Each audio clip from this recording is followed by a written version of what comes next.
Sir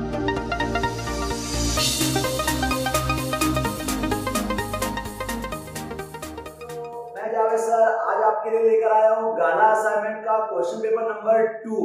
तो चलिए यहाँ पर सेक्शन ए के कुछ क्वेश्चन है उसको सॉल्व करते हैं। क्वेश्चन हमें गिवन है, state whether the following statement are true और फॉल्स। हमें ट्रू और फॉल्स बताने। 3 is one of the zero of the polynomial. बोल रहा है कि 3 है, ये इसका जीरो है। जीरो मतलब सॉल्यूशन। तो चलिए यहाँ पर इसको सॉल्व करते हैं। फर्स्ट क्वेश्चन को हमारे पास है p of x equal to x square minus 8x plus 15। यहाँ पर 3 है, अगर ये इसका सॉल्यूशन है, ये 3 को इसमें रखने से वो सेटिस्फाइड करेगा। मींस 3 का स्क्वायर माइनस 8 इंटू 3 प्लस 15। 3 का स्क्वायर करेंगे 9, 8 3 का 24 प्लस 15। प्लस माइनस माइनस, इसको माइनस करेंगे 50 माइनस प्लस 15 इक्वल टू कितना हो जाएगा 0। मतलब ये इसका सॉल्यूशन है और आंसर क्या आ जाएगा ट्रू। ठीक है, अगर 0 नहीं आता तो ये आंसर क्या जाएगा false. Question number 2, equation x² plus 5x plus 8 has no real root. तो गाइस ये याद रखिए, no real root. No real root condition कब आती है? जब हम डिस्क्रिमिनेंट निकालेंगे और डिस्क्रिमिनेंट की जो वैल्यू है वो क्या आएगी? Less than 0। जब भी ऐसी कंडीशन आएगी तो उसे हमें कहना होता है no real root. No real root. मान लीजिए कि d की वैल्यू इक्वल टू 0 आती है तो 2 इक्वल रूट 2। अगर d की वैल्यू क्या आती है? ग्रेटर देन 0, यहां पर आंसर क्या देगा? 2 डिस्टिंक्ट रूट। 2 रूट मिलेंगे और दोनों क्या होंगे? अलग अलग होंगे, ये याद रखिए। यहां पर क्वेश्चन को सॉल्व करने के बाद ही मालूम चलेगा। तो यहां पर से आप देखेंगे तो a की वैल्यू 1 है, b की वैल्यू हमें गिवन है 5 और c की वैल्यू है 8। डिस्क्रिमिनेंट का फार्मूला आपको पता है, d equal to b square minus 4x। b की वैल्यू 5 का स्क्वायर माइनस 4 इंटू 1 इंटू 8। 5 का स्क्वायर करेंगे 25 और 4 बन गया 4, 4 इंटू 8 32। माइनस करेंगे गाइस इसको, तो आंसर माइनस करने का आएगा माइनस में 7, जो कि क्या आ रहा है? माइनस में 7 आ रहा है, जो कि d लेस देन 0 आ रहा है। और d लेस देन 0 है तो क्या आएगा? No real root. और क्वेश्चंस को केयरफुली रीड करो तो लिखा है नो रियल रूट, मतलब ये भी आंसर क्या है? ट्रू। क्लियर है बात है? थर्ड बोल रहा था डेसिमल एक्सपेंशन ऑफ 123 डिवाइडेड 250 की नॉन टर्मिनेटिव। यहां पे क्या बोल रहा है? नॉन टर्मिनेटिव। इसको सॉल्व करने का तरीका क्या है कि आप इस डिनोमिनेटर का क्या कर दो? Prime factor. क्या करो? Prime factor. तो डिनोमिनेटर का प्राइम फैक्टर करेंगे गाइस, थर्ड वाला सॉल्यूशन 250 का प्राइम फैक्टर करते हैं। 2 1 जा 2, 2 2 जा 4, 2 5 जा 10, 5 2 जा 10, 5 2 जा 10, 5 5 जा 25, 5 5 जा 25, 5 1 जा 5। मतलब 250 को हम लोग क्या ले सकते हैं? 123 एज इट इज और 250 को आप ले सकते हो 2 इंटू 5 इंटू 5 इंटू 5। लिख सकते हैं कि नहीं लिख सकते? 123 2 इंटू 2 5 की पावर 3 भी लिख सकते हैं हम लोग। अब हमें इसको 2 की पावर अगर 3 बनाना है आपको, तो 2 की पावर 3 बनाने के लिए आप क्या करेंगे? 2 की पावर 2 से क्या करेंगे? Multiply and divide. तो 123 इंटू 2 की पावर 2 डिवाइड बाई 2 की पावर 2 इंटू 2 इंटू 5 की पावर 3। 2 की पावर 2 से तो डिवाइड भी किया, मल्टीप्लाई भी तो किया है। और 2 की पावर 2 और 2 की पावर 1 क्या हो जाएगा 2 की पावर 3। अब यहाँ पर 2 की पावर भी 3 है, इधर 5 की पावर भी 3 है, तो अब इसी को बेटा मैं ऐसे लिख सकता हूँ क्या 123, 2 की पावर 2 मतलब 4 और 2 into 5 की पावर कितना लिख सकता हूँ 3 होल पावर लिख सकता हूँ। अब इसका अगर आप मल्टीप्लाई करेंगे तो 4 3 जा 12 and 4 2 जा 8 1 9 and 4 1 जा 4 डिवाइड बाय 10 की पावर 3। 10 की पावर 3 मतलब क्या 492 डिवाइड बाय 1000। इधर से जीरो काउंट कर लीजिए 1 2 3 तो पॉइंट कितने में आया 0.492 जो कि आंसर क्या है टर्मिनेटिंग और इसमें क्वेश्चन क्या बोल रहे हैं नॉन टर्मिनेटिंग, तो आंसर नॉन टर्मिनेटिंग आ रहा है क्या नहीं, आंसर क्या आ रहा है टर्मिनेटिंग। तो इसका जो आंसर आएगा इसको आप क्या कहेंगे फॉल्स, क्या कहेंगे फॉल्स। इतनी बातें क्लियर है। क्वेश्चन नंबर 3 हो गया। क्वेश्चन नंबर 4 को सॉल्व करते हैं, तो इसको आप स्क्रीनशॉट ले लीजिए। क्वेश्चन नंबर 4 को सॉल्व करते हैं। तो हमारे पास क्वेश्चन नंबर 4 है। देखिए क्वेश्चन नंबर 4 में गिवन है हमें the graph of 5y plus 7 is a line parallel to the y axis। ऐसा बोल रहा है कि जो ग्राफ है ये parallel to the y axis है। अब ये parallel to the y axis means क्या 5y प्लस में 7 है इक्वल टू 0। इसका अगर हम ग्राफ प्लॉट करेंगे तो क्या ये पैरेलल लाइन है y एक्सिस के, तो इसको सॉल्व करने के बाद ही मालूम चलेगा 5y इक्वल टू क्या हो जाएगा माइनस में 7, तो y इक्वल टू कितना आएगा माइनस में 7 डिवाइड बाय 5। माइनस में 7 डिवाइड बाय 5 करके तो साथ देखते हैं कितना आता है। तो सपोज यहाँ पर मैंने 7 को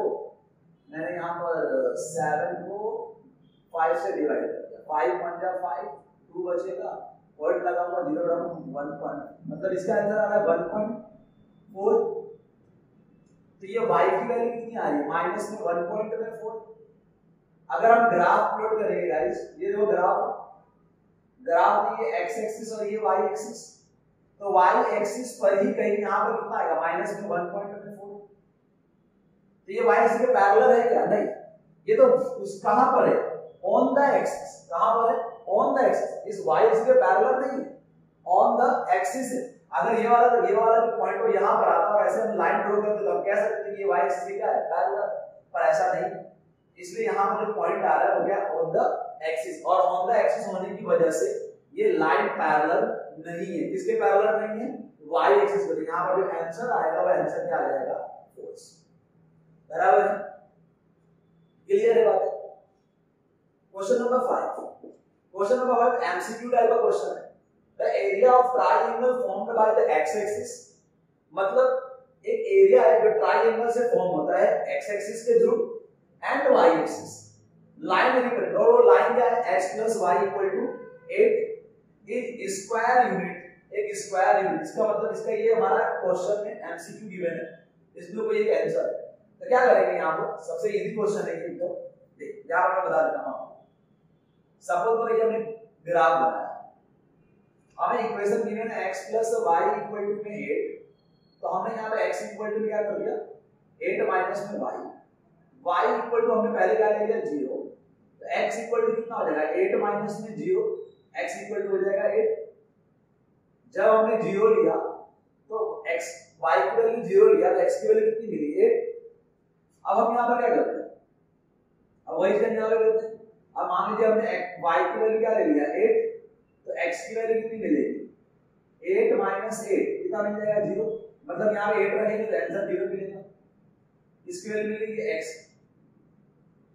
तो यहाँ पर मान लेते हैं यहाँ पर 1 2 3 4 5 6 7 8 1 2 3 4 5 6 7 8 वैसे 1 2 3 4 5 6 7 8 यहाँ पर आएगा 0,8 और यहाँ पर आएगा ये वाला पॉइंट पे क्या आएगा 8,0 और ये दोनों लाइन को मैं ज्वाइंट कर देता हूँ। ये जो लाइन हो गया x + y = कितना है 8, और इससे देखो यही तो एरिया फॉर्म हो रहा है और इसी का हमें निकालना है एरिया। तो निकालने का फॉर्मूला हमारे पास है हाफ बेस इनटू हाइट, तो हाफ बेस, तो यहां से लेकर यहां तक का बेस कितना है 0 to 8 मतलब 8, और हाइट कितना है 0 to 5 से कितना 8, 2 1 जा 2 4 जा 8 एंड 4 8 जा 32 यूनिट, कितना आ गया 32 यूनिट, 32 स्क्वायर यूनिट। तो हमारा आंसर क्या है 32 स्क्वायर यूनिट। क्लियर है? अब हम 6 वाला समझते हैं।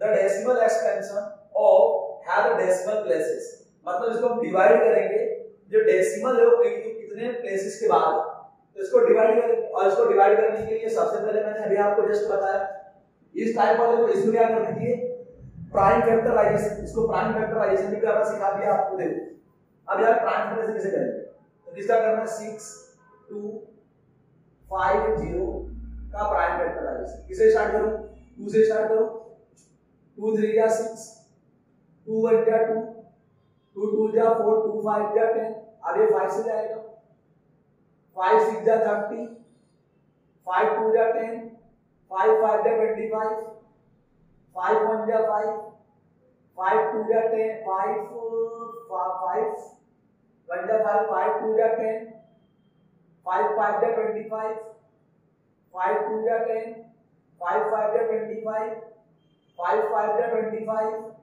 5 1 जा 5।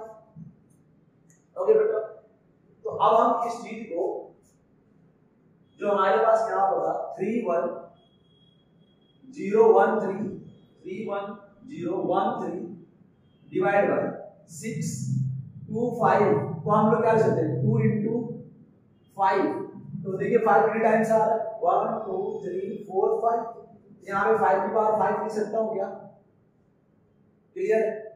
अब 3 1 0 1 3, अब मुझे इसको ये जो 2 है, अब इसको मैं 2 को क्या करना पड़ेगा 2 की पावर 5, और 2 की पावर 5 करने के लिए क्या करना होगा 2 की पावर 4 से मल्टीप्लाइड एंड डिवाइड, 2 की पावर 4 यहाँ मल्टीप्लाइड होगा तो 2 की पावर 4 और 2 की पावर 1, 2 की पावर 5 हो जाएगा। तो यहाँ पर क्या करना होगा 2 की पावर 4 से मल्टीप्लाइड और यहाँ पर 2 की पावर 4 से डिवाइड, और इनटू ऑलरेडी क्या है 2 into 5 की पावर 5। समझ में आ गया? अब 2 की पावर 3 1 0 1 3 और 2 की पावर 4 मतलब 2 को कितनी टाइम 4 टाइम। अब हम 2 को अगर हम 4 टाइम लिखते हैं तो आंसर कितना आता है देख लेते हैं, 2 2 जा 4 4 2 जा 8 8 2 जा 16, इसका आंसर आ गया 16 डिवाइडेड बाय 2 की पावर 4 एंड 2 की पावर 2 की पावर 5 into 5 की पावर 5। अब ये इसको मैं लिख सकता हूं क्या 2 into 5 की होल पावर 5 लिख सकते हैं क्या? अब इसका मुझे 60 से क्या करना है इनटू, तो फटाफट 3 इनटू करके देख लेते हैं 3 1 0 1 3 into 60, 6 3 जा 18 18 8 पावर 1, 6 1 जा 6 6 1 7 0 6 1 जा 6 6 3 जा 18 1 3 जा 1 1 जा 1 0 1 1 जा 1 3 जा 8 7 3 10 पावर 1 2 6 9 4, आंसर आ रहा है 4 9 6 2 0 8। ठीक है, अब जब आंसर ये आ गया तो अब यहाँ पे हम तो लिख सकते हैं क्या 4 9 6 2 0 8 डिवाइड बाय 10 की पावर 5, और 10 की पावर 5 मतलब कितना 0 5 0, गुड, ऐसे 5 0 ये 3 0 5 2, तो आपको कितने प्लेसेस कितने होंगे 5, तो 1 2 3 4 5, तो यहाँ पर आ रहा है 4.96208, तो कितनी प्लेसेस गिने आपने देखो कितनी प्लेसेस गिने 5, तो हमारा आंसर यहाँ पर क्या आ जाएगा 5। क्लियर बात है? अगर आपको पूरा सॉल्व नहीं करना है तो यहाँ से भी आइडिया मिल रहा था, आइडिया मिल रहा था कि नहीं मिल रहा था? अगर इसको 10 कर दे तो 10 की पावर कितना हो जाएगा 5, और 10 की पावर 5 मतलब हमें कितना 5 डिजिट काउंट करने होंगे, और 5 डिजिट काउंट करके क्या लगाना पड़ेगा पॉइंट, तो यहाँ से भी आइडिया मिल रहा है। तो इसको स्क्रीनशॉट ले लेंगे, फिर मैं क्वेश्चन नंबर 7 और क्वेश्चन नंबर 8 अभी आप लोगों को करा दूं, स्क्रीनशॉट ले लो। अब देखिए यहाँ पे क्वेश्चन नंबर 7 और क्वेश्चन नंबर 8 क्या है, तो है बहुत इजी क्वेश्चन, जितने भी क्वेश्चंस है गाला में सब इजी, और अगर आप लोगों को आता है तो उसको सॉल्व करिए, नहीं आए तब वीडियो को देखिए, ठीक है। तो अगर आपको पता तो वेरी गुड, कंटिन्यू करते रहे। अब क्वेश्चन नंबर यहाँ पे समझते हैं 7। देखिए 7 में क्या कह रहा है, the distance of the point, ये वो कोई एक पॉइंट है फ्रॉम द ओरिजिन, ओरिजिन से डिस्टेंस हमें काउंट करते हैं। जो पॉइंट है मान लीजिए पॉइंट ए और वो कितना है -5,12, और जो एक पॉइंट है ओरिजिन उसको ले लेते हैं बी है, और ओरिजिन हमें पता है क्या होता है 0 0, और हमें अब निकालना है डिस्टेंस। तो गाइस डिस्टेंस निकालने का फॉर्मूला होता है AB = √x2 - x1 का whole square plus y2 - y1 का होल स्क्वायर। ये डिस्टेंस निकालने का फॉर्मूला, किसका फॉर्मूला है ये, डिस्टेंस निकालने का, डिस्टेंस फाइंड करना। अब AB √, अब देखिए इसको अगर आप मान लीजिए x1 मानते हैं तो इसको क्या मानना पड़ेगा x2, इसको अगर y1 मानते हैं तो इसको क्या मानना पड़ेगा y2। तो यहाँ पर x2 बोल रहा है, x2 कितना 0 माइनस और ये माइनस में 5 का होल स्क्वायर प्लस y2 कितना है 0 - 12 होल स्क्वायर रूट, अब माइनस है और ये माइनस माइनस प्लस मींस यहाँ पर क्या आ जाएगा 5 का स्क्वायर प्लस -12 का स्क्वायर, 5 का स्क्वायर करेंगे 25, 12 का स्क्वायर करेंगे 144, इनको प्लस करेंगे 169, और 169 हमें पता है क्या होता है 13 सेंटीमीटर, ये आ गया 13। देखते हैं यहाँ पर तो हमारा आंसर ये 13 क्या यूनिट, ठीक है। डिस्टेंस का फॉर्मूला लगा दिया, एकदम easy. Question number 8, the root of the quadratic equation, इसका हमें रूट निकालना, सॉल्यूशन निकालना है। तो क्वेश्चन है हमारे पास क्वेश्चन नंबर 8 में 4x² - 49 = 0। इसको हम क्या लिख सकते हैं 2x की होल पावर लिख सकते हैं कि नहीं सकते। अब देखो x का ऑलरेडी स्क्वायर है, हमने 4 को क्या कर दिया 2 और 2x का हमने क्या कर दिया होल स्क्वायर माइनस 49 क्या लिख सकते हैं 7 का स्क्वायर = 0। अब ये क्या दिख रहा है a² - b², हमें पता है a - b होता है और ये a + b होता है, ये आइडेंटिटी हमें पता है। तो हम यहाँ पर लिख सकते हैं ना 2x - 7 2x + 7 = 0। इसको हम लोग क्या लिख सकते हैं 2x - 7 = 0, 2x + 7 = 0। तो x 2x माइनस है ये 7, राइट साइड ले जाएंगे प्लस 2 मल्टीप्लाइड में तो लेके जाएंगे डिवाइड 7/2, x की वैल्यू है 7/2। सिमिलर 2x प्लस है लेके जाएंगे माइनस और x इक्वल क्या रहेगा माइनस में 7/2। तो x की यहाँ पर दो वैल्यू दिख रही है, एक प्लस में 7/2 और एक दिख रहा है माइनस में 7/2। तो जो ऑप्शन नंबर जो ये है सी वाला वो क्या है राइट है, ये आंसर है। ओके गाइस, तो इसको स्क्रीनशॉट ले लीजिए। इसके बाद हम देखते हैं सेक्शन ए में इसके बाद का क्वेश्चन। ओके बच्चों, तो अब है question number 9, the dash term of the AP. AP का हमें वो टर्म निकालना है जिस टर्म पर क्या आ जाए 210। मैं आपको समझा रहा हूं, जैसे कि फर्स्ट टर्म पे 21 है, सेकंड टर्म पे 42 है और थर्ड टर्म पे 63 है, वैसे ही डॉट डेट डॉट एक कोई टर्म है, वो टर्म यहाँ पर कोई नंबर है जो 210 है, वो कौन से टर्म पर आता है। जैसे मैं कहा आपको थर्ड टर्म, तो थर्ड टर्म पे क्या आ रहा है 63, वैसे ही 210 कौन से टर्म पर आता है वो निकालना है। मतलब आपको किसकी वैल्यू निकालनी है n की।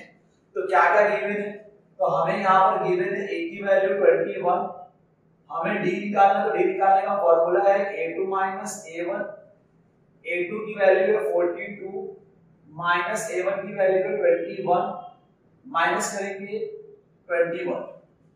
ओके, और हमें गिवन है an की वैल्यू गिवन है 210 and an equal to a plus n minus 1 into d।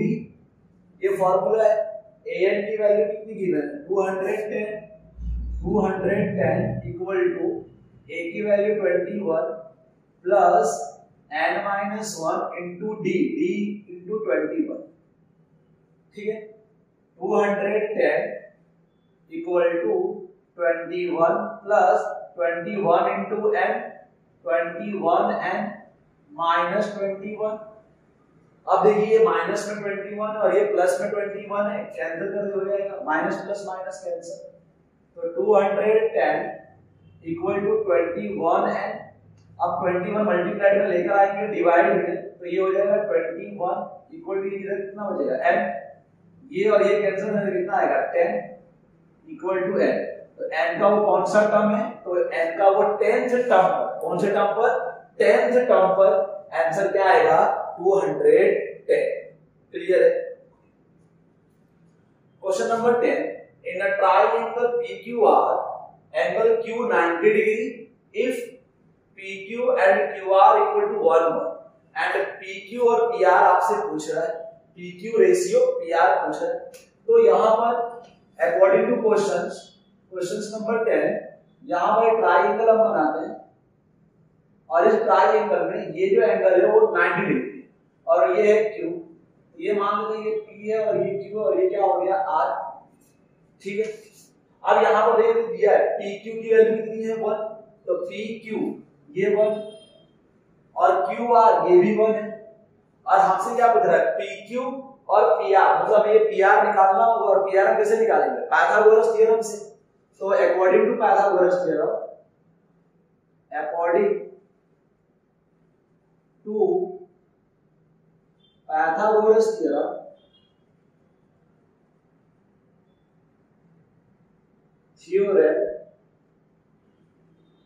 according to Pythagoras theorem PQ square plus QR square equal to PR square और PQ की वैल्यू 1 तो 1 का स्क्वायर, QR की value 1 का square और ये PR square 1 का square 1 plus 1 equal to PR square, ये कितना आ जाएगा 2 equal to PR square. Square यहां से रिमूव करेंगे तो किस तरह जाएगा रूट, 2 इक्वल टू कितना मिल गया PR, तो PR की वैल्यू मिल गई √2, यहां पर आ गया √2। हमें तो क्या पूछा है, हमें पूछा था PQ रेशियो PR, तो PQ तो 1 है और रेशियो PR कितना है √2, तो हमारा जो आंसर आएगा वो क्या आएगा 1√2। Okay. Question number 11, question number 11 क्या कह रहा है, स्टेट द कंडीशन, हमें यहाँ पे कंडीशन बतानी है फॉर द क्वाड्रेटिक इक्वेशन, कोई भी क्वाड्रेटिक इक्वेशन है उसके लिए कंडीशन क्या होगी टू हैव अपोजिट रूट, और उनकी जो रूट है, जो उनका सॉल्यूशन है, जो रूट्स है वो क्या मिले अपोजिट मिले। अपोजिट मिले मतलब एक वैल्यू प्लस में आए और दूसरी वैल्यू माइनस में आए, तो इसके लिए क्या कंडीशन है वो आपको बताना है। तो कंडीशन में देखिए, जैसे मान लीजिए कि आप, हमारे पास एक क्वेश्चन है, मान लेते हैं यहाँ पे कि हमारे पास एक क्वेश्चन है कि कंडीशन में ले लेते हैं हम, यहाँ पे जो कंडीशन है वो कंडीशन है b इक्वल टू 0। कंडीशन क्या है, b इक्वल टू 0, और हमारे पास जो क्वेश्चन है वो क्वेश्चन कुछ ऐसे मान लेते हैं x स्क्वायर ले लेते हैं यहाँ पे हम, और 4x स्क्वायर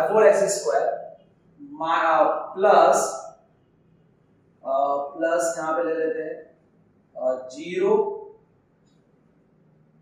0 अब यहाँ पे भी हमें 0 लेना है, माइनस 16 इक्वल टू 0। देखो इसको हमने कैसे लिया, ऐसे लेते हैं 4x square plus 0x minus 16 equal to 0। देखो बना दी यहाँ पे, ये क्वाड्रेटिक इक्वेशन तो ये है, पावर 2 दिख रहा है आपको, क्वाड्रेटिक इक्वेशन है, और इस क्वाड्रेटिक इक्वेशन में हमने b की वैल्यू क्या ले लिया 0। जब यहाँ पर जब b 0 आ जाएगा तो कंडीशन कुछ ऐसे हो जाएगी। अब इसको सॉल्व करके थोड़ा देखते हैं हम, तो 4x स्क्वायर माइनस से राइट साइड ले जाएंगे प्लस, तो x स्क्वायर 16 डिवाइड बाय 4, 4 जो आंसर कितना आ रहा है 4, तो x स्क्वायर इक्वल टू कितना मिलेगा 4, x इक्वल टू रूट में 4, और रूट में 4 दो वैल्यू देगा, x इक्वल टू एक प्लस देगा और एक माइनस, मतलब x इक्वल टू 2 मिलेगा और x इक्वल टू कितना मिलेगा -2। हम यही तो चाहते थे, कि x की दो वैल्यू मिले और दोनों वैल्यू दूसरे क्या अपोजिट हो, तो ये कब मिलेंगे, जब कंडीशन क्या होगी b इक्वल टू 0। तो कंडीशन क्या है b इक्वल टू 0। यहाँ पर हमारा आंसर आएगा बी इक्वल टू। क्लियर है बात? अब समझते हैं हम लोग क्वेश्चन नंबर 13। तो इसको आप स्क्रीनशॉट ले लें, फिर इसके बाद हम देखते हैं क्वेश्चन नंबर 13।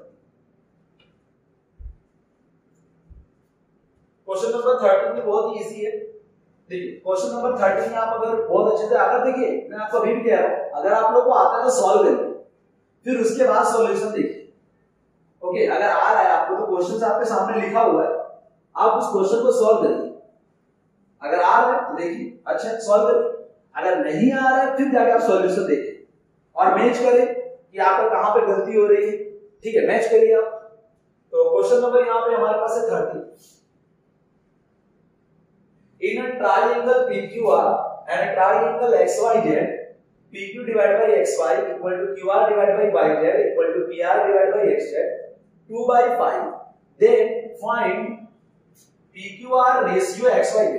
आपके माइंड में क्वेश्चन आएगा कि सर PQR ratio XYZ मतलब ये कि आपको यहाँ पर कुछ गिवन नहीं है, इसलिए कंफ्यूजन होगी कि आपको यहाँ पर एरिया नहीं गिवन, पेरीमीटर नहीं गिवन, तो आपको सर निकालना क्या है? तो आपको क्या निकालना है? एरिया। क्या निकालना है? एरिया। अगर एग्जाम्स में क्वेश्चंस आएंगे तो आपको पेरीमीटर नहीं, आपको क्या निकालना है?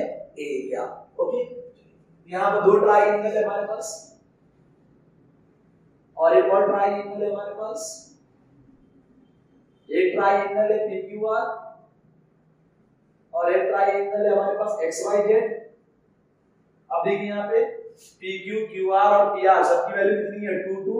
यहाँ पे 2 2। XY, YZ और XZ सबकी वैल्यू कितनी है? 5। और हमें क्या निकालना है? एरिया। तो area of triangle PQR divide by area of triangle XYZ। आपके माइंड में चल रहा होगा कि ये जो ट्राइंगल है कौन सा टाइप का ट्राइंगल है? Equilateral triangle. और इक्विलेटरल ट्राइंगल का फार्मूला भी आपको पता है, डायरेक्ट √3/4 साइड का स्क्वायर, √3/4 साइड का स्क्वायर, हमें PQR डिवाइड बाय देना था, अपॉन रूट में 3 डिवाइड बाय 4 साइड का स्क्वायर। तो यहाँ पे ये से ही कैंसिल कर देंगे और साइड है, इसकी साइड कितनी है? 2, तो 2 का स्क्वायर अपॉन में 5 का स्क्वायर। 2 का स्क्वायर कितना है? 4, 5 का स्क्वायर कितना है? 25 और ये आ गया 25। तो हमारा जो आंसर आ गया वो आ गया ये। ओके, तो ये हमारा आंसर। अगर आपको और आगे सॉल्व करना है, इसको अगर और सॉल्व करना है तो इसको डिवाइड कर दीजिए। तो 4 डिवाइड बाय 25, देखो हम मैं कैसे सॉल्व कर रहा हूं, इसको मैंने क्या कर दिया 4 और इसको भी क्या कर दिया 4 4 जाएगा यहाँ पे 60 और 25 4 जाएगा 100। हमारा आंसर आ जाएगा 0.16। तो मतलब मैंने डिवाइड किया, आप डिवाइड करेंगे तो आपका आंसर है। मैंने क्या कर दिया 4 से मल्टीप्लाई और 4 से डिवाइड और नीचे क्या कर दिया 100 और 100 से डायरेक्टली मैंने पॉइंट यहाँ पे शिफ्ट कर सकते हैं। ठीक है, आप डिवाइड भी इसका करेंगे तो आंसर क्या आना चाहिए? 0.16 आना चाहिए, क्या आएगा? ठीक है, तो चलिए ये भी आंसर आ चुका है हमारे पास। अब हम समझते हैं क्वेश्चन नंबर 14। तो क्वेश्चन नंबर 14 क्या कह रहा है? If sin a equal to 1/2, हमें sin a गिवन है 1/2 और पूछ रहा है हमें find the value of cot a। तो घबराने की जरूरत नहीं, यहाँ पे ट्राइंगल बना देना है, राइट एंगल ट्राइंगल। और राइट एंगल ट्राइंगल जैसे बना देंगे तो यहाँ पर ले लेते हैं a और हमें पता होगा कि sin a की जो वैल्यू, जो फार्मूला होता है perpendicular upon hypotenuse, perpendicular upon hypotenuse होता है। और ये sin a की वैल्यू कितनी गिवन है? 1/2। मतलब ये होगा कि परपेंडिकुलर की वैल्यू कितनी है? 1। ये परपेंडिकुलर होता है, इस एंगल के सामने वाला परपेंडिकुलर होता है। और हाइपोटेन्यूज कितना है? तो हाइपोटेन्यूज हमारे पास ये हाइपोटेन्यूज होता है और ये हमें बेस निकालना पड़ेगा। और निकालने के लिए हमें पता है जब ये 90 डिग्री है तो हम क्या यूज करेंगे? Pythagoras theorem. चलिए तो यहाँ बनाता हूँ a, यहाँ बनाता हूँ b और यहाँ बनाता हूँ c। यहाँ पर ab² plus bc² equal to ac²। ab² 1 का स्क्वायर, bc² हमें फाइंड करना है और ac² 2 का स्क्वायर। यहाँ पे bc² इक्वल टू 2 का स्क्वायर 4 1 का स्क्वायर 1। तो bc² इक्वल टू कितना आ जाएगा? 3 स्क्वायर हटाओ कितना आ जाएगा? रूट में। तो आंसर आ जाएगा इसका रूट में 3। कितना आ जाएगा? रूट में 3। तो हमें क्या निकालना क्या था? हमने तो हमें निकालना है cot a। क्या निकालना है? cot। देखो यहाँ पे लिखा है cot। तो आपको cot का फार्मूला पता होना चाहिए। तो cot का फार्मूला क्या होता है? Base upon perpendicular. तो बेस है हमारे पास √3 और परपेंडिकुलर है हमारे पास 1। हमारा आंसर आ गया √3/1, अदरवाइज √3। तो क्वेश्चन नंबर 14 कंप्लीट हो गया गाइस। अब समझते हैं क्वेश्चन नंबर 15 और क्वेश्चन नंबर 16, जिसको आप स्क्रीनशॉट ले लीजिए, फिर हम 15 और 16 समझते हैं, ठीक है।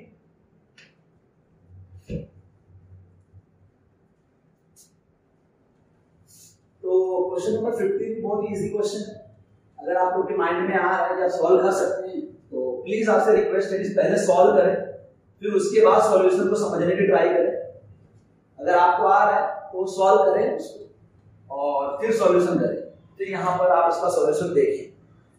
तो question number 15, if the radii of two circle, दो सर्कल का जो radii with centre O and O', मतलब एक सर्कल है उसका जो सेंटर O से और एक दूसरा सर्कल है उसका सेंटर O' से are 7 centimetre and 10 centimetre and the distance between their centre is 12 centimetre. दोनों जो सेंटर है, सर्कल का जो सेंटर है, उनके बीच की डिस्टेंस कितनी गिवन है? 12 centimetre. In how many point, कितना point do the circle intersect, circle कितना पॉइंट इंटरसेक्ट करेगा? तो यहाँ पर हमारे पास एक सर्कल है, मान लेते हैं एक सर्कल जो है हमारे पास वो उसकी रेडियस है 7 सेंटीमीटर और एक दूसरा सर्कल है उसकी रेडियस है हमारे पास 10 सेंटीमीटर। और ऐसा बोल रहा है कि इनके ये जो सर्कल का सेंटर है O और इस सर्कल का जो सेंटर है O', इनके बीच की जो डिस्टेंस और डिस्टेंस कितनी गिवन है? 12 सेंटीमीटर आई। Yes, 12 centimetre.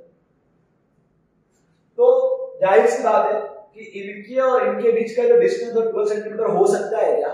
नहीं। क्यों नहीं हो सकता है? क्योंकि यहां से डिस्टेंस ही कितना हो जाएगा? 10 सेंटीमीटर। ये सेंटर है, ये 10 सेंटीमीटर और ये खुद कितना हो जाएगा? 7 सेंटीमीटर। मतलब अगर उसको मिला भी दे, ऐसे इसको हम मैच कर दे, तो भी ये डिस्टेंस कितना है? 10 सेंटीमीटर और ये सेंटर, ये डिस्टेंस कितना है? 7 सेंटीमीटर।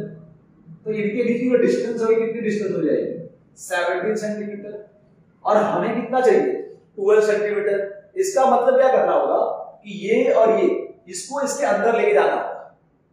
इसके अंदर लेके जाना होगा मतलब ये मान लीजिए 7 सेंटीमीटर है और ये मान लीजिए कितना सेंटीमीटर है?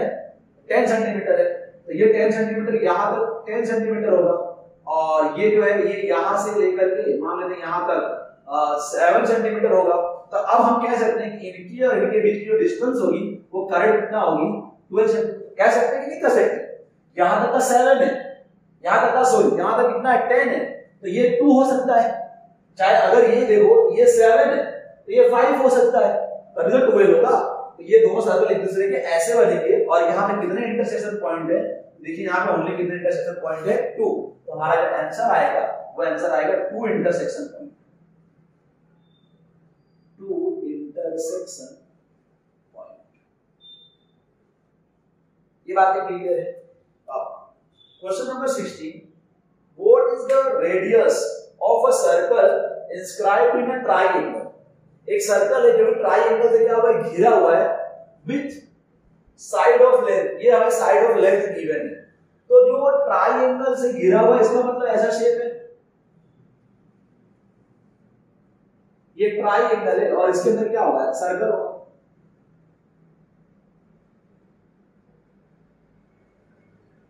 ऐसा सर्कल होगा। अब इस सर्कल में सबसे बड़ी साइड क्या दिखती है? हाइपोटेन्यूज। और वो हाइपोटेन्यूज हमें गिवन, जैसे मान लेता हूं इसको मैं A, इसको मान लेता हूं B और इसको ले लेता हूं C। तो सबसे बड़ी साइड कितनी है? यहाँ पे 37 और एक साइड है हमारे पास यहाँ पे 12, ये ले लेता हूं 12 और एक साइड है 35 और ये यहाँ पे रेडियस होता है R। तो ये निकालने के लिए आप डायरेक्ट फॉर्मूला याद रखिए। R इक्वल टू फॉर्मूला होता है AB plus BC minus AC divided by 2। ये फॉर्मूला होता है गाइस, याद रखिए। R इक्वल टू अब AB की वैल्यू कितनी गिवन है? 12 plus BC 35 minus AC 37 divided by 2। तो R equal to 5 to 7 and 4 minus 37 divided by 2, तो 10 divided by 2 equal to 5 centimetre. तो हमें R की वैल्यू मिल चुकी है 5 सेंटीमीटर। क्लियर है बात? आर की वैल्यू मिल गई 5 सेकंड, तो इसका आंसर हो गया। तो इसको आप सॉल्व कर लीजिए। ओके, इसको स्क्रीनशॉट ले लीजिए। अब हम इसके बाद बात करते हैं सेक्शन ए के 60 क्वेश्चन के बाद के क्वेश्चन। ओके बच्चों, तो आप समझते हैं question number 17, for the given frequency distribution its median can be found out by drawing its OG. तो इसका आंसर आप डायरेक्ट याद कर लीजिए। इसका आंसर क्या आएगा? ओजी। जब भी हम मीडियन की बात करेंगे और इसका जब ड्राइंग ड्रॉ करते हैं, ड्रॉ, तो वो किसमें ड्रॉ करते हैं हम लोग? ओजी में। Question number 18, it is not possible that probability of an event. तो प्रोबेबिलिटी ऑफ एन इवेंट मतलब कौन सा पॉसिबल नहीं होगा? चाहे वो नंबर जो 0 से छोटा हो, चाहे वो नंबर जो 1 से बड़ा हो, क्योंकि जो प्रोबेबिलिटी की रेंज होती है वो रेंज कहां से कहां तक होती है? 0 से बड़ी होती है। ये probability of any event and less than 1, 0 होगी या 0 से बड़ी होगी, 1 होगी या 1 से छोटी होगी। तो यहां पर देखिए 4 डिवाइड बाय 5 करेंगे तो 0 पॉइंट समथिंग आंसर आएगा। 5 बाय 4 करेंगे तो 1 पॉइंट समथिंग आंसर आएगा। 2 बाय 3 तो 0 point something, 3 by 4 0 point something, मतलब 4 बाय 5 करने पर आंसर क्या आएगा? 1 पॉइंट समथिंग। और 1 पॉइंट समथिंग मतलब 1 पॉइंट कुछ वैल्यू वो इसके रेंज में नहीं है। ये इवेंट क्या है? इम्पॉसिबल। कौन? 5 बाय 4। क्लियर? क्वेश्चन नंबर 19 को सॉल्व करना है, तो क्वेश्चन नंबर 19 समझिए। क्वेश्चन नंबर 19 है 1 plus sine theta divide by 1 minus sine theta. इसको सॉल्व करने के लिए हमने इसका रेशनलाइज किया। रेशनलाइज में क्या होता है कि ये जो डिनोमिनेटर की वैल्यू होती है उसकी साइन चेंज कर देकर मल्टीप्लाई और डिवाइड करना होता है। 1 plus sine theta divide by 1 plus sine theta. ठीक है, अब देखिए मल्टीप्लाइड में तो इसका अब इससे मल्टीप्लाइड करेंगे, तो अगर हम इसका मल्टीप्लाइड करेंगे तो 1 minus sine theta into 1 plus sine theta, और इसका हम मल्टीप्लाई करेंगे तो 1 plus sine theta into 1 plus sine theta का मल्टीप्लाई क्या होगा? 1 प्लस साइन थीटा का होल स्क्वायर हो जाएगा। जैसे मान लीजिए ये पूरा a है और मल्टीप्लाइड में ये पूरा a है, तो मल्टीप्लाई करेंगे तो a स्क्वायर ही तो आएगा, तो वैसे इसका मल्टीप्लाई करेंगे तो होल स्क्वायर आएगा। अब यहां पर बेटा हमें दिख रहा है कि ये a माइनस b और a प्लस b की identity a square minus b square. देखिए आइडेंटिटी दिखाई नहीं है आपको, यहाँ पर a माइनस में b है और यहाँ पर a प्लस b, मतलब ये a है ये b है। और अगर ये इसको a मानते तो इसको भी आपको a ही मानना होगा, इसको b मानते तो इसको भी b मानना होगा। तो यहाँ पर आइडेंटिटी, तो हम आइडेंटिटी के अकॉर्डिंग हम लिख सकते हैं क्या? 1 plus sine theta whole square divide by 1 minus sine theta का स्क्वायर। अगर मैं इसको ऐसे लिख सकता हूँ यहाँ पे 1 का स्क्वायर, अब मैं यहाँ पे 1 का स्क्वायर भी करूंगा तो भी तो आंसर क्या आएगा? 1 ही आएगा। ये बातें समझ में आ रही? और हमें पता है कि sine square theta plus cos square theta equal to क्या होता है? 1। तो cos square theta equal to क्या होगा? 1 माइनस साइन स्क्वायर थीटा। तो 1 माइनस साइन स्क्वायर थीटा की प्लेस पर हम क्या लिख सकते हैं? Cos square theta means root 1 plus sine theta का whole square divide by 1 minus sine square theta means cos square theta. अब हम इसको ऐसे लिख सकते हैं क्या? Root 1 plus sine theta divide by cos theta का होल स्क्वायर। यहां पर भी स्क्वायर था, यहां पर भी स्क्वायर था, तो हमने होल स्क्वायर लिख दिया। क्लियर? अब ये होल स्क्वायर लिखने से अब क्या होगा कि ये रूट है ना, रूट का मतलब क्या होता है? 1/2 होता है कि नहीं? रूट का मतलब 1/2, तो यहां पर आ जाएगा 1/2। अब जब इसका इसे मल्टीप्लाई करेंगे तो 2 से 2 क्या हो जाएगा? कैंसिल, और 2 से 2 कैंसिल होने के बाद क्या मिलेगा 1 plus sine theta divide by cos theta. हम लिख सकते हैं क्या, इसको ऐसे लिख सकते हैं क्या, 1 अपॉन में cos theta plus sine theta divide by cos theta लिख सकते हैं क्या बेटा। 1 अपॉन में मतलब ये जो कॉस थीटा है इसको एक बार इसके साथ ले लिया और एक बार इसके साथ ले लिया, और 1 अपॉन में कॉस थीटा हमें पता है क्या होता है सेक थीटा, और साइन थीटा अपॉन में कॉस थीटा होता है टेन थीटा। अगर आपने ट्रिग्नोमेट्री पढ़ा होगा चैप्टर नंबर 8 ट्रिग्नोमेट्री की सब फॉर्मूला है, तो साइन थीटा अपॉन में कॉस थीटा क्या होगा टेन थीटा। यहां पर ऑप्शन देखते हैं, तो ऑप्शन में option number A sec theta plus में टेन थीटा। क्लियर है? ओके, अब समझते हैं क्वेश्चन नंबर 20। तो इसको स्क्रीनशॉट ले लीजिए, फिर समझते हैं क्वेश्चन नंबर 20। क्वेश्चन नंबर 20 बहुत ही इजी है। अगर आप लोगों को आ रहा है क्वेश्चन नंबर 20 तो सॉल्व करिए। देखिए यहाँ पर ये फिगर है, तो वीडियो को पॉज कर दीजिए, वीडियो को पॉज करने के बाद इसको सॉल्व करिए। नहीं सॉल्यूशन आएगा तो अभी सॉल्यूशन देख लीजिए सॉल्व कैसे करते हैं। अगर आ गया तो वेरी गुड। और इस टाइप के जो क्वेश्चंस हैं एग्जाम्स में भी आएंगे, और इस बार बहुत अच्छे जो क्वेश्चंस दिए गाला ये जो करने जैसे हैं और बहुत इंटरेस्टेड है, आप भी सॉल्व करेंगे, आपको बहुत इंटरेस्ट आएगा। तो question number 20, in the given figure the area of segment PAQ, area of segment PAQ, तो PAQ तो ये P और ये A और Q, ये वाला सेगमेंट हमें निकालना है, हमें इसको फाइंड करना है। और इसको फाइंड करने के लिए माइंड में क्या चल रहा होगा, माइंड में चल रहा होगा कि हम क्या कर लेते हैं, एक एरिया निकाल लेते हैं PAQO, ये एरिया निकालते हैं, माइनस एरिया POQ, मतलब ये पूरे सेक्टर में से, इस पूरे सेक्टर में से इस ट्राइएंगल क्या कर दूंगा माइनस, हमारा आंसर आ जाएगा। ओके, अब चलिए क्या करता हूं मैं यहां पे, अगर हमें यहां पे एरिया ऑफ सेगमेंट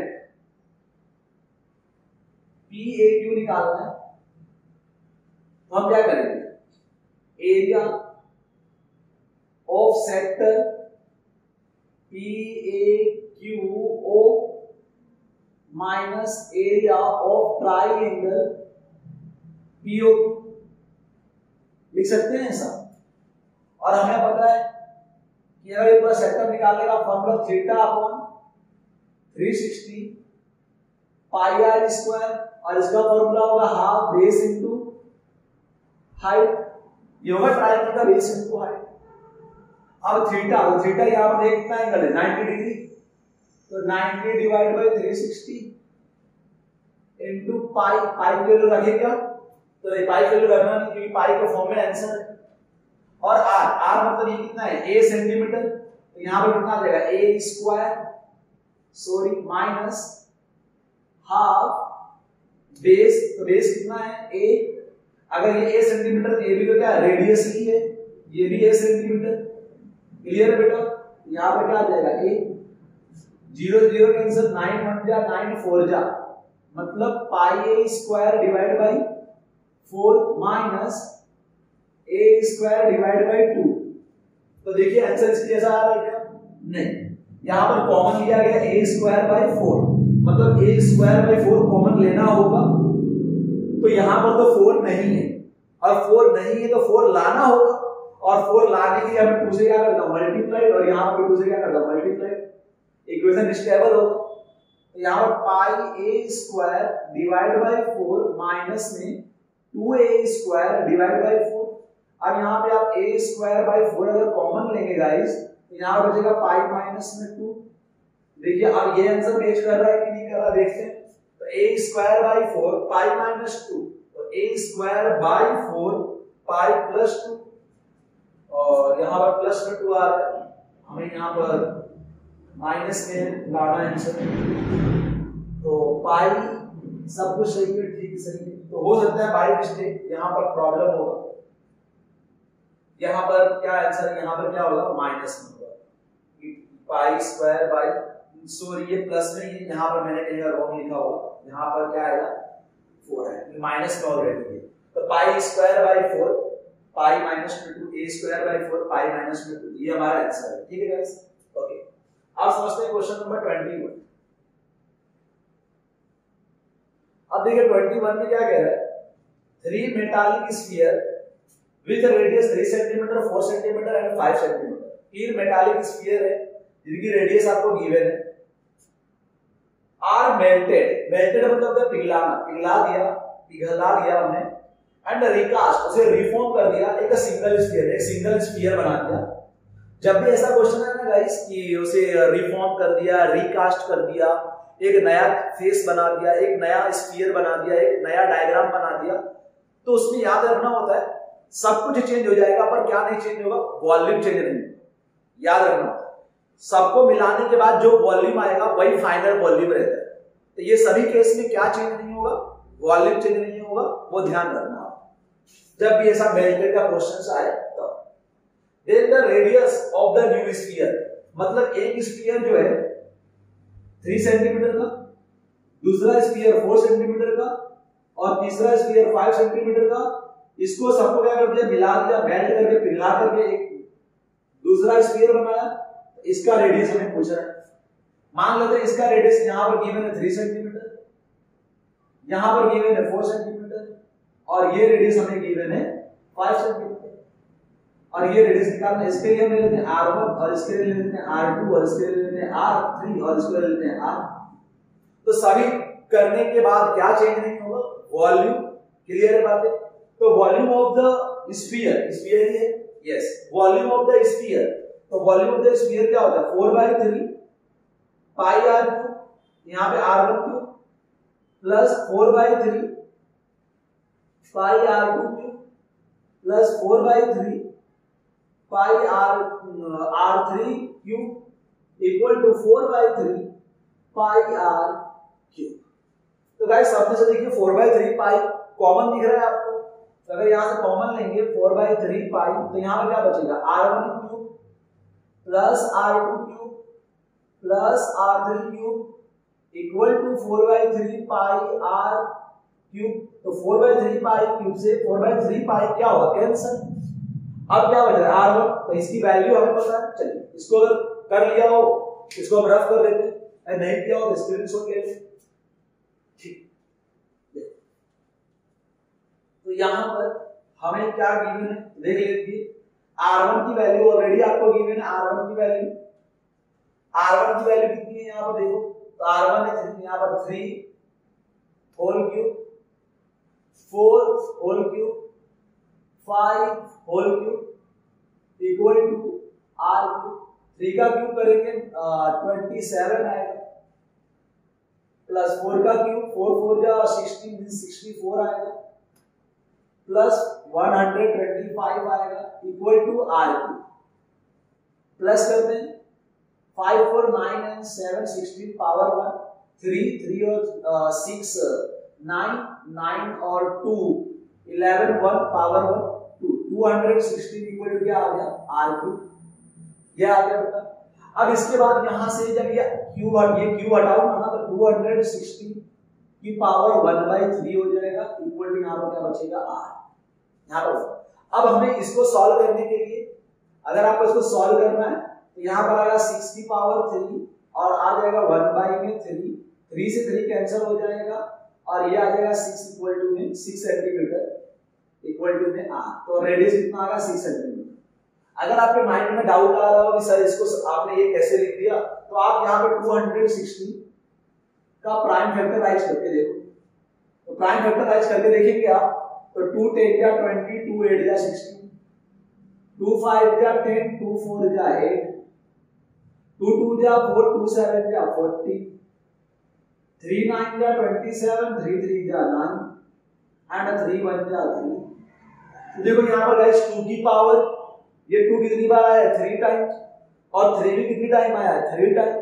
तो हम डायरेक्टली लिख सकते हैं 2 की पावर 3 into 3 की पावर 3 लिख सकते हैं कि नहीं लिख सकते। अब मैं इसको ऐसे तो लिख सकता हूँ 2 into 3 की होल पावर 3 लिख सकता हूँ कि नहीं लिख सकता हूँ। और 2 into 3 क्या होता है, 6 की पावर 3, हमने वही तो लिखा था 6 की पावर 3 और 3 से 3 कहते हैं 6 की पावर। ठीक, तो ये हो गया। नेक्स्ट वन समझते हैं, क्वेश्चन नंबर 22। तो क्वेश्चन नंबर 22 देखिए क्या कह रहा है क्वेश्चन नंबर 22। तो इसको पहले रफ कर देते हैं, ठीक है। क्वेश्चन नंबर 22 स्क्रीनशॉट ले लीजिए, सॉल्व करिएगा फिर। ओके, अगर समझ में आ गया तो वेरी गुड।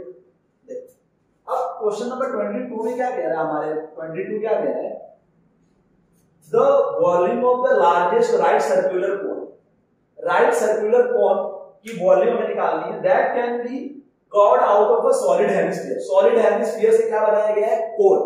क्या बनाया गया, कोन, और उसकी रेडियस गिवन है r, इसकी हेमिस्फीयर। मतलब अगर मैं आपको ऐसा बोलूं कि यहां पर जैसे कि देखो, यहां पर डायग्राम समझने की ट्राई करना, ये है हमारे पास एक हेमिस्फीयर, कुछ ऐसे ही हेमिस्फीयर होता है, ये हेमिस्फीयर से क्या बनाया गया, कोन। इसकी रेडियस है यहां पर r, और इसे कोन बनाया, कोन मतलब कुछ ऐसे, देखो ऐसा कोन बनेगा, ये शेप और ये शेप को ऐसे ढक दो तो कोन नहीं दिखाई देगा आपको। देखो कोन दिखाई दे रहा है कि कोन। तो इस कोन में अगर ये है, ये अगर रेडियस अगर r है, तो ये जो हाइट है ना बेटा, ये हाइट भी क्या होगी, r। मतलब रेडियस